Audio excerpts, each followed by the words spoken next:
Have you ever wondered how the martini became a symbol of sophistication? When you think of it, you probably picture James Bond, coolly holding that iconic V-shaped glass and asking for it shaken, not stirred. The martini is now one of the most recognized cocktails in the world, a mark of elegance and refinement.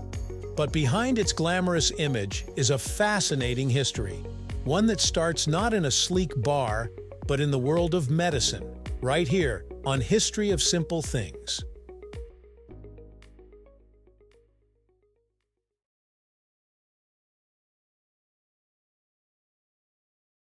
The martini's story begins with its key ingredients, gin and vermouth. Gin originated in 1600s Netherlands as Genever, a juniper-flavored spirit used as medicine for ailments like kidney and stomach issues. Far from a party drink, it was carried by sailors and soldiers as a part of their rations. Vermouth had a similar beginning. Created in Italy and France, this herb-infused fortified wine was originally used as medicine, with its name coming from the German word Wermut, wormwood, believed to help digestion.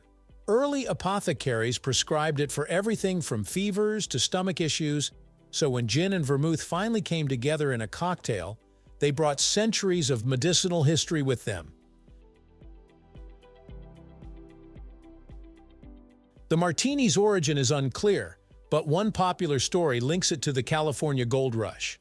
In the mid-1800s, a miner in Martinez, California, asked for a celebratory drink, and the bartender mixed gin, vermouth, bitters, and a lemon twist.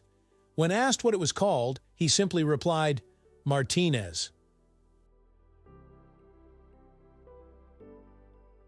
Another theory credits Martini di Arma di Taggia, a bartender at New York's Knickerbocker Hotel, with creating the drink in the early 1900s. Others believe it evolved from a simpler martini cocktail found in 1880s bartending manuals.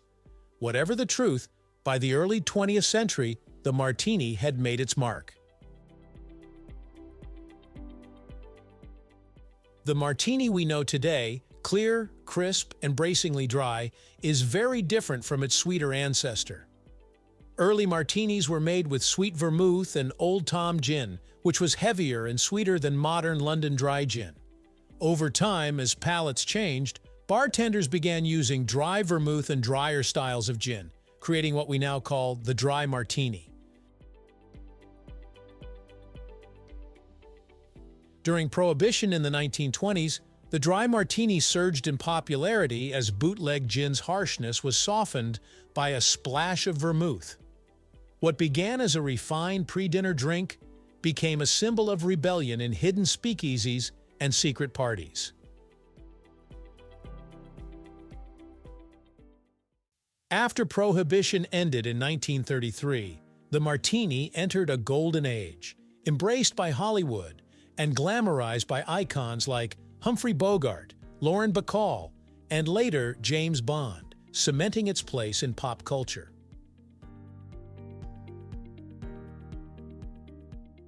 Bond's iconic line, "Shaken, not stirred," first appeared in Ian Fleming's 1956 novel Diamonds Are Forever and became legendary through the films. Traditionalists insist a true martini should be stirred to preserve its clarity and smooth texture. But Bond's bold twist only added to its mystique, turning the martini into a symbol of elegance with an edge. In the mid-20th century, vodka gave the martini a new twist. Though traditionally made with gin, vodka martinis grew popular, especially in America, thanks to post-war ads promoting vodka as odorless and clean. By the 1960s and 70s, they had largely replaced gin martinis on many bar menus. This shift also sparked debates among purists. Is a vodka martini really a martini? Technically, yes, it follows the same structure of spirit plus vermouth. But ask any cocktail historian, and they'll likely argue that the gin martini is the original, with vodka versions being more of a modern adaptation. What makes the martini so enduring isn't just its taste, but what it represents: sophistication, success, and timeless style. Its sleek glass evokes cocktail hours, jazz, and smoky lounges, becoming a symbol of glamour in film and advertising. Over time, the martini has adapted with culture. Flavored versions like apple or espresso martinis surged in the 80s and 90s, keeping it fresh for new generations. Today, craft bars honor both the classic and the creative, blending tradition with innovation. So what goes into a traditional martini? The recipe is simple: gin, usually London Dry for its crisp juniper flavor, or vodka, paired with dry vermouth for herbal depth. The key is balance. Too much vermouth overpowers, too little, and it's just straight gin. Ratios vary from the classic 2:1 to the ultra-dry Churchill Martini, where vermouth is barely acknowledged. And what about that olive?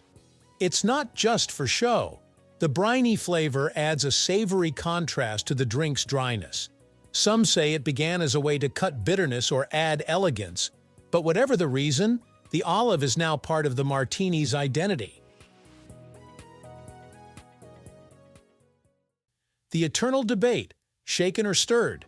Traditionally, spirit-only cocktails like martinis are stirred to keep them clear and smooth, while shaking adds air bubbles and ice shards that cloud the drink but chill it faster. In the end, it's personal preference. Stir for elegance, shake for Bond-style flair. Either way, you can't go wrong.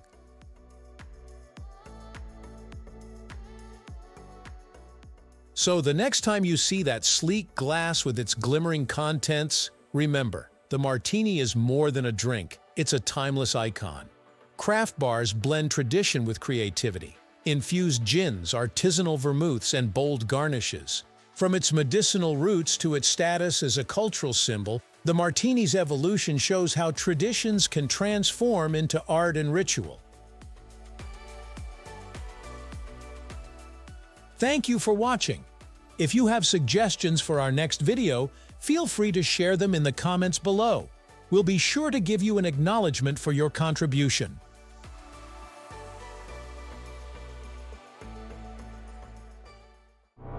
Thank you for joining us on this journey through the history of simple things. Don't forget to like, subscribe, and stay tuned for more stories woven through the smallest details.